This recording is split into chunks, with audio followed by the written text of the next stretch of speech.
southern trees bear strange. Après avoir vu cette photographie, Abel Meeropol ne dort pas pendant des jours. Sur l'image, Thomas Shipp et Abraham Smith, deux Afro-Américains lynchés le 7 août 1930 à Marion dans l'Indiana. Abel est choqué. Révolté par ce lynchage, cet enseignant juif new-yorkais d'origine russe écrit alors le poème Strange Fruit, qu'il publie dans le magazine New York Teacher et le magazine New Masses. Des arbres du Sud portent un fruit étrange, du sang sur les feuilles et du sang aux racines. Un corps noir oscillant à la brise du Sud, fruit étrange pendu dans les peupliers. À New York, Barney Josephson, propriétaire du Café Society, premier nightclub non ségrégationniste de la Grande Pomme, entend parler de ce poème et décide de présenter son auteur, Abel Meeropol, alias Lewis Allan, à la déjà très célèbre Billie Holiday. C'est donc Barney Josephson, d'origine juive lui aussi, qui a proposé la chanson à Billie Holiday. Même s'il n'était pas victime des mêmes lois ségrégationnistes, les Juifs étaient l'objet d'un grand racisme aux États-Unis. En 1939, Billie Holiday n'a que 24 ans lorsqu'elle interprète pour la première fois Strange Fruit au Café Society. Une chanson qui s'écarte considérablement de son répertoire habituel de paroles d'amour et de sentiments.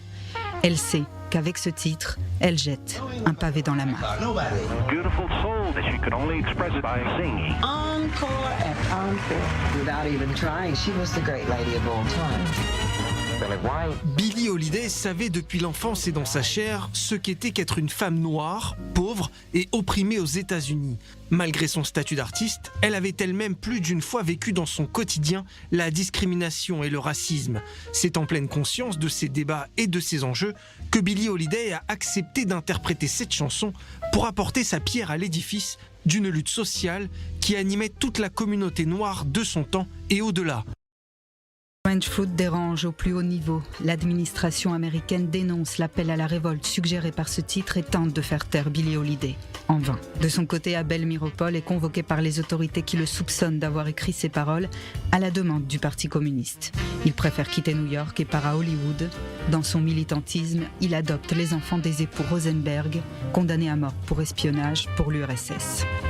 Avec le temps, la chanteuse aux gardénias incarne de plus en plus la chanson qui devient sa signature. Plus jamais elle n'interprétera un titre aussi politique, jusqu'à sa mort à l'âge de 44 ans. En 1999, le magazine américain Time sacre le titre de chanson du siècle. D'autres considèrent que ces paroles ont eu un effet politique aussi important que le refus de Rosa Parks de céder sa place dans un bus en Alabama en 1955.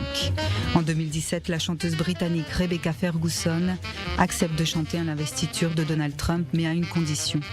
Elle demande à interpréter les paroles très engagées de Strange Fruit. Refus catégorique de l'ancien président américain. Dans les concerts de Billie Holiday, entendre Strange Fruit signifiait la fin du spectacle, pas celle de la résonance de ses paroles, toujours d'actualité. Cry.